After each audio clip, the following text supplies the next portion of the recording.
up our next presenter. Here from a company with an absolutely brilliant name called AppsNminded, Jennifer Noonan. Jen.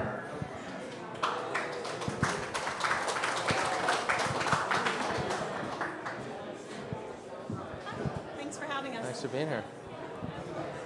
We're going to play our video first. You want to play your video first? Sure, let's do that. These guys, I was just looking in the iTunes store today, and they have no less than 32 apps.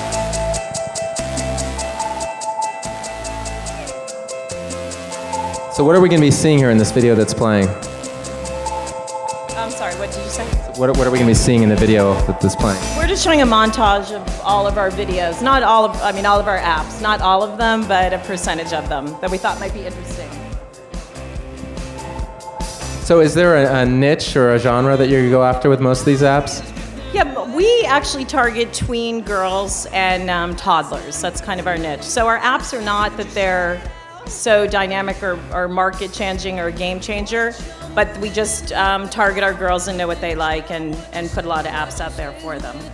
So tell us a little bit about you and your partner's background and how you got into developing apps. My partner Kara's out there, and we're both moms, and actually Kara came to me about a year and a half ago and said we should make iPhone apps. My daughter keeps taking my iPhone and playing with it, and there aren't a lot of kid apps, and we should make some. So I said, come on into my office, let's see what we can do. And we made our first app called Baby Faces.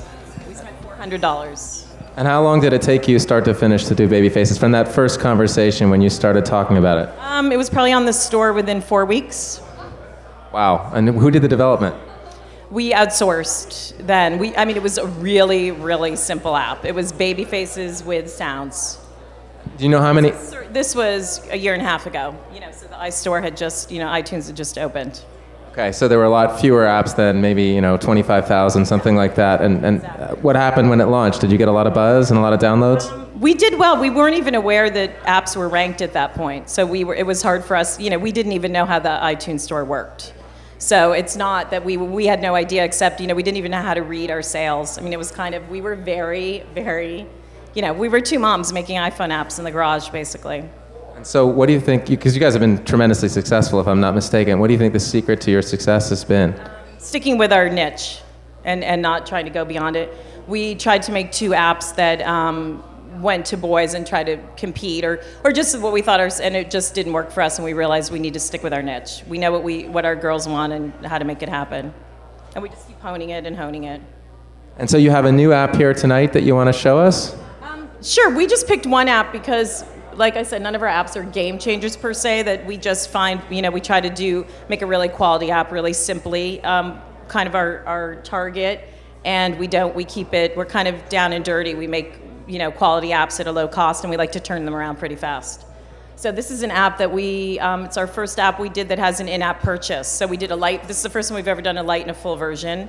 And it's just a bracelet making app where you can see I don't know if you can see. Can we go to the Elmo? So this is friendlets that we're looking at? Yeah, and I won't bore everyone with it because I don't think anyone here wants to make bracelets, but it's, you go in and you pick a bracelet and you can just basically create virtual bracelets and save it to your jewelry box, email it, Facebook it. And it's been doing really well, and iTunes chose to promote it, and what we're excited about is that the in-app purchase on the light version, we just brought in dog-eared, which if there's any women out here now, they do really great jewelry. So we're going to make virtual jewelry with some big tie-in jewelry makers. So you're actually going to be able to design jewelry in your app and then order the physical jewelry? Is that what you're talking about? We haven't gone that far, but you'll be able to design a virtual dog-eared bracelet, which dog-eared just is doing a big time with Eat, Pray, Love. So we're going after our target market and bring in retail people. And then hopefully, if it makes sense for them to actually make it a real bracelet. So of the 32 apps that I saw in the iTunes store, do you have a favorite?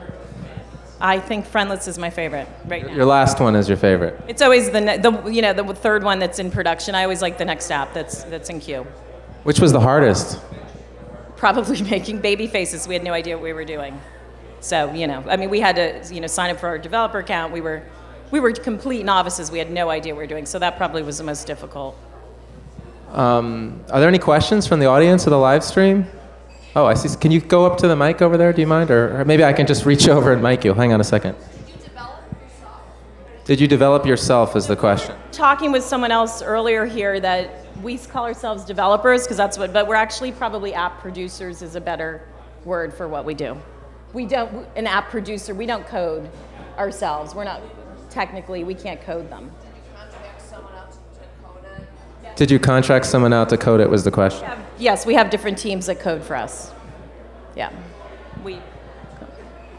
Any other questions out there or anything from the live stream, Krista? All right, anything else you want to add?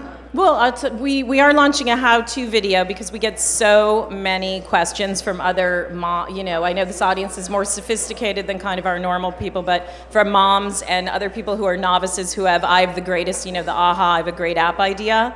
And we get contacted all the time, people who've never started a business. So we created a how-to video, literally soup to nuts, like where we were, how do you get a developer account? How do you code an app? How do you find someone to code your app? How do you make an icon? How do you write your copy for your iTunes store? So we're pretty excited about that just because we didn't know how to handle all these people who ask us, how do we make an app? Is that a video you're putting online somewhere? Are you selling that as a DVD? What is it? We are going to video stream it off our website, and it's next week. It'll be available next week. But so we're excited. It's about a half-hour tutorial that literally we had friends who have ideas who are kind of entrepreneurial and said, did this help? And they said, yeah, I'm ready to make an app now. So. And your website again is? AppsNminded.com. How do you spell that?